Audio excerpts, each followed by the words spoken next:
Hello friends, எல்லாருக்கும் வணக்கம். Welcome back to Mansatti. இன்றைக்கி நம்ம இந்த வீடியோவில் ஒரு எம்மியான குழம்பு ரெசிபி தாங்க பார்க்க போகிறோம். கமெண்ட்ஸில் ஒரு சிஸ்டர் சுண்டைக்காய் காரக்குழம்பு எப்படி வைக்கிறதுன்னு சொல்லிட்டு வீடியோ போடுங்க அப்படின்னு சொல்லி கேட்டிருந்தாங்க. ஸோ அவங்களுக்காகவே தான் நான் இந்த வீடியோ மேக் பண்ணியிருக்கேன். வீடியோ ஸ்கிப் பண்ணாமல் கடைசி வரைக்கும் பாருங்கள். இன்றைக்கி நம்ம சமைக்க போகிறது பச்சை சுண்டைக்காய் காரக்குழம்புங்க. அதுக்கு நம்ம முதல்ல குழம்புக்கு தேவையான புளியை ஊற வச்சுக்க போகிறோங்க. ஒரு எலுமிச்சம்பழ அளவு இருந்தால் போதும். உங்களுக்கு புளிப்பு சுவை கம்மியாக இருக்கணும் அப்படின்னு நினச்சிங்கன்னா இன்னுமே கூட கொஞ்சம் குறைவாக எடுத்துக்கோங்க. அடுத்ததான் நம்ம குழம்புக்கு தேவையான சுண்டைக்காயை ரெடி பண்ணி வச்சுக்கலாங்க. இது ஒரு கவரில் சுற்றி வச்சு நல்லா தட்டி எடுத்துக்க போகிறோங்க. உங்கள்கிட்ட சின்ன உரல் இருக்குது அப்படின்னா நீங்கள் அதிலே கூட செஞ்சுக்கலாம். நல்லா தட்டி முடிச்சதுக்கப்புறம் இது போல் தண்ணியில் போட்டு நல்லா கழுவி எடுத்து வச்சுக்கோங்க. சுண்டைக்காய் நம்ம எப்பவுமே குழம்புல முழுசாக போட முடியாது. அது தட்டி இது போல் நல்லா கழுவி தாங்க சேர்க்கணும். இது போல் கழுவுறப்போ பார்த்தீங்கன்னா அதில் இருக்கிற அழுக்கெல்லாம் வந்துடும். அடுத்ததாக நம்ம குழம்புக்கு தேவையான இன்க்ரீடியன்ஸ் பார்த்துடலாம். 2 பெரிய வெங்காயம் பொடியாக கட் பண்ணி வச்சுருக்கேன். சின்ன வெங்காயம், சுண்டைக்காய் நம்ம ஏற்கனவே கழுவி வச்சுட்டோம். ஒரு கைப்பிடி அளவு பூண்டு, புளி பார்த்திங்கன்னா நம்ம ஆல்ரெடி ஊற வச்சுருக்கோங்க. 3 பெரிய சைஸ் தக்காளி நல்லா கட் பண்ணி எடுத்து வச்சுக்கோங்க. தாளிப்புக்கு தேவையான உளுத்தம்பருப்பு, கடலைப்பருப்பு, கடுகு, வெந்தயம், தேவையான அளவுக்கு எண்ணெய், மஞ்சள் தூள், ஜீரகம், குழம்பு மிளகாய்த்தூள் எல்லாமே ரெடியாக எடுத்து வச்சுக்கோங்க. இது கூட உப்பும் சேர்த்து எடுத்து வச்சுக்கோங்க. நாம் எப்போவுமே சமைக்கும்போது அதிகமான இன்க்ரீடியன்ஸ் யூஸ் பண்ணுறோம் அப்படின்னா இது போல் முன்னமே எடுத்து வச்சிட்டோம் அப்படின்னா சமைக்கிறதுக்கு ரொம்பவே ஈஸியாக இருக்கும். எல்லாம் ரெடியாக இருக்குது. இப்போ நம்ம ஸ்டார்ட் பண்ணிடலாம். நீங்கள் குழம்பு வைக்கிறதுக்கு ஏற்ற மாதிரி ஒரு கடாய் எடுத்துக்கோங்க. அதில் நம்ம தேவையான அளவுக்கு எண்ணெய் ஊற்றிக்கலாம். எண்ணெய் நல்லா காஞ்சதும் நம்ம அதில் கடுகு சேர்த்துக்கலாம். கடுகு நல்லா பொரிஞ்சிடுச்சு. இப்போ நம்ம இதில் எடுத்து வச்சுருக்கிற ஜீரகமும் வெந்தயமும் சேர்த்துக்கலாம்.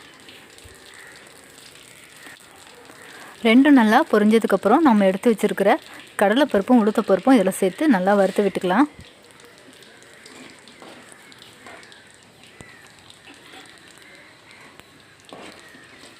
பருப்பு கொஞ்சம் வறுபட்டதும் நம்ம கழுவி வச்சுருக்கிற சுண்டைக்காயை இதில் சேர்த்து நல்லா வதக்கி விட்டுக்கலாம். சுண்டைக்காய் பார்த்திங்கன்னா எந்த அளவுக்கு இருக்குது பாருங்கள். இந்த அளவுக்கு நல்லா விரிஞ்சு இருக்கணும்.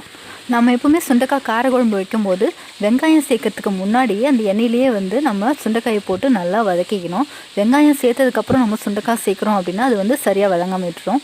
இது பச்சை சுண்டைக்காய் மட்டும் இல்லை, நீங்கள் சுண்டைக்காய் வத்தல் குழம்பு வைக்கிறீங்க அப்படின்னாலும் இதே சேம் மெத்தட் தான். அப்போயுமே பார்த்திங்கன்னா நம்ம சுண்டைக்காயை ஃபஸ்ட்லேயே எண்ணெயில் போட்டுடணும். இப்போ பார்த்திங்கன்னா சுண்டைக்காய் நல்லா வறுபட்டுடுச்சு. இப்போ நம்ம பூண்டு சேர்த்துக்கலாம். பூண்டு சேர்த்து நல்லா வதக்கி விட்டுக்கிட்டே இருங்க. பூண்டு கொஞ்சம் செவந்து வரணும். இதில் இன்னொரு விஷயம் என்னென்னு பார்த்தீங்கன்னா, நம்ம சுண்டைக்காயை ஃபஸ்ட்லேயே எண்ணெயில் போட்டு வதக்கும்போது அதனோட பச்சை ஸ்மெல் போயிடும். கூட நம்ம சாப்பிடும்போது பார்த்திங்கன்னா அதை கடிச்சு சாப்பிட்றதுக்கு ரொம்பவே சாஃப்டாக இருக்குங்க. அதனால தான் நம்ம அதை ஃபஸ்ட்லேயே சேர்த்துட்றோம். இப்போ பார்த்திங்கன்னா பூண்டும் சுண்டைக்காயும் நல்லா வதங்கிடுச்சு. இப்போ நம்ம சின்ன வெங்காயத்தை அதை சேர்த்து வதக்கி விட்டுக்கலாம்.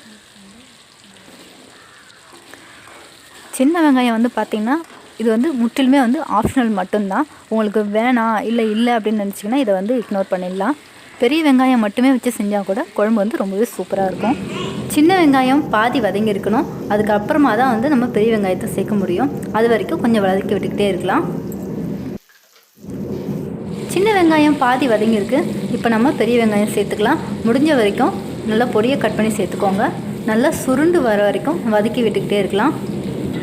இதே போலவே நம்ம மணத்தக்காளி வத்தல் குழம்பும் செய்யலாம். பொதுவாகவே நம்ம வைக்கிற வத்தல் குழம்பு எல்லாமே இதே மெத்தடில் செஞ்சால் ரொம்பவே சூப்பராக இருக்குங்க. வெங்காயம் பாதி தான் வதங்கியிருக்கு. இன்னும் கொஞ்சம் நல்லா சுருண்டு வரணும். இப்போ பார்த்தீங்கன்னா வெங்காயம் நல்லா சுருள வதங்கிடுச்சு. இப்போ நம்ம கட் பண்ணி வச்சுருக்க தக்காளி சேர்த்துக்கலாம். 3 பெரிய சைஸ் தக்காளி கட் பண்ணி சேர்த்துருக்கேன். இதையுமே நல்லா வதக்கி விட்டுக்கலாம். பொதுவாகவே காரக்குழம்பை பொறுத்த வரைக்கும் வெங்காயம் தக்காளி நல்லா வதங்கியிருக்கணுங்க. அப்போ தான் குழம்போட ஃப்ளேவர் ரொம்பவே நல்லாயிருக்கும். வெங்காயம் தக்காளி வதங்கிறதுக்கு கொஞ்சமாக சால்ட் சேர்த்துக்கலாம். சப்போஸ் நீங்கள் வெங்காயம் தக்காளி சரியாக வதக்காமல் விட்டுட்டிங்க அப்படின்னா அதனோட பச்சை ஸ்மெல் அப்படியே வரும். டேஸ்ட்டுமே பார்த்திங்கன்னா அந்தளவுக்கு நல்லா இருக்காது. அதனால் முடிஞ்ச வரைக்கும் நல்லா வதக்கி விட்டுக்கோங்க. நான் இதில் எண்ணெய் பார்த்திங்கன்னா ரொம்பவே கம்மியாக தாங்க சேர்த்துருக்கேன். ஏன்னா ரொம்ப ஆயிலே இருக்க வேணான்ட்டு கம்மியாக சேர்த்துருக்கேன். உங்களுக்கு ஆயிலியாக இருக்கிறது பிடிக்கும்னு நினச்சிங்கன்னா இன்னுமே கூட கொஞ்சம் சேர்த்துக்கலாம்.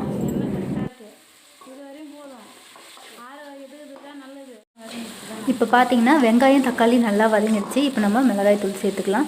வீட்டில் இருக்கிற குழம்பு மிளகாய் தூளே போதும். உங்களோட காரத்துக்கு ஏற்ற மாதிரி சேர்த்துக்கோங்க. ரெட் சில்லி பவுடர் சேர்க்கணுன்ற அவசியம் இல்லை.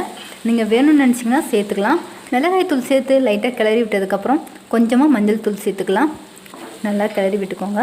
இப்போது ஸ்டவ் வந்து மீடியம் ஃப்ளேமில் வச்சு ஒரு 2 நிமிஷம் அப்படியே கிளறி விட்டுக்கிட்டே இருக்கலாம். நம்ம சேர்த்த மிளகாத்தூள் வந்து வெங்காயம் தக்காளி கூட நல்லா மெர்ஜாக இருக்குது. இப்போ நம்ம புளி கரைசல் சேர்த்துக்கலாம். நான் ஏற்கனவே வந்து புளியை நல்லா கரைச்சி ஃபில்ட்ரு பண்ணி எடுத்து வச்சுருக்கேங்க. அதை தான் இதில் வந்து சேர்த்துருக்கேன். புளி கரைசல் சேர்த்து ஒரு முறை நல்லா மிக்ஸ் பண்ணி விட்டுக்கோங்க. மிக்ஸ் பண்ணதுக்கப்புறமா இதில் தேவையான அளவுக்கு தண்ணி சேர்த்துக்கலாம். கூடவே உப்பும் தேவையான அளவுக்கு சேர்த்துக்கலாம். உப்பு சேர்த்ததுக்கப்புறம் ஒரு முறை நல்லா கலந்து விட்டுக்கோங்க. இப்போ இது வந்து ஒரு 15 நிமிஷத்துலேருந்து 20 நிமிஷம் வரைக்கும் நல்லா கொதிக்கணும். நல்லா கொதித்து சுண்டி வந்தால் தான் குழம்பு வந்து ரொம்பவே சூப்பராக இருக்குங்க. அது வரைக்கும் இடையில கிளறி விட்டுக்கிட்டே இருக்கலாம். நான் இந்த குழம்புல வந்து வெல்லம் சேர்க்கவே இல்லைங்க. ஏன்னா குழம்பு வச்சு முடித்ததுக்கப்புறமா கூட நீங்கள் ஒரு சுண்டைக்காயை எடுத்து சாப்பிட்டு பார்த்தீங்கன்னா அது கொஞ்சம் கூட கசக்காது. அந்த அளவுக்கு குழம்பு ரொம்பவே சூப்பராக இருக்கும். இதுவே நீங்கள் சுண்டைக்காய் வத்தலில் குழம்பு வைக்கிறீங்க அப்படின்னா லைட்டான அந்த கசப்பு இருக்கும். அப்பயுமே கூட நீங்கள் வெல்லம் சேர்க்கணுன்ற தேவையில்லை.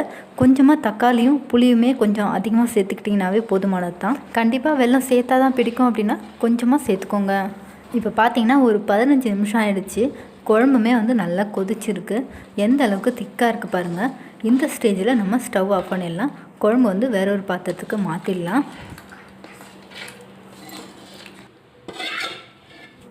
அவ்வளோதான் ஃப்ரெண்ட்ஸ், சுவையான சுண்டைக்காய் காரக்குழம்பு ரெடி ஆகிடுச்சு. அந்த சுண்டைக்காயுமே வந்து பார்த்திங்கன்னா எந்த அளவுக்கு சாஃப்டாக குக்காகிருக்கு பாருங்கள். கொஞ்சம் கூட கசக்கவே இல்லை. அந்தளவுக்கு சூப்பராக இருக்குது. இந்த சுண்டைக்காய் காரக்குழம்பு சாதம், இட்லி, தோசை, இடியாப்பம், சப்பாத்தி இது மாதிரி எல்லாத்துக்குமே வந்து சூப்பராக இருக்குங்க. நீங்கள் ரூம் டெம்பரேச்சர்லேயே வந்து வைக்கிறீங்க அப்படின்னா 2 நாள் வரைக்கும் நல்லாயிருக்கும். இதுவே நீங்கள் ஃப்ரிட்ஜில் வைக்கிறீங்க அப்படின்னா 1 வாரம் வரைக்கும் நல்லாவே இருக்கும். இன்றைக்கி செஞ்ச இந்த ரெசிபியை நீங்களும் ட்ரை பண்ணி பாருங்கள். உங்களுக்கு இந்த வீடியோ பிடிச்சிருந்தது அப்படின்னா லைக் பண்ணுங்கள், கமெண்ட் பண்ணுங்கள், ஷேர் பண்ணுங்கள். மறக்காமல் நம்மளோட சேனலை சப்ஸ்கிரைப் பண்ணுங்கள். கூடவே பெல் ஐக்கானை கிளிக் பண்ணுங்கள். தேங்க்ஸ் ஃபார் வாட்சிங்.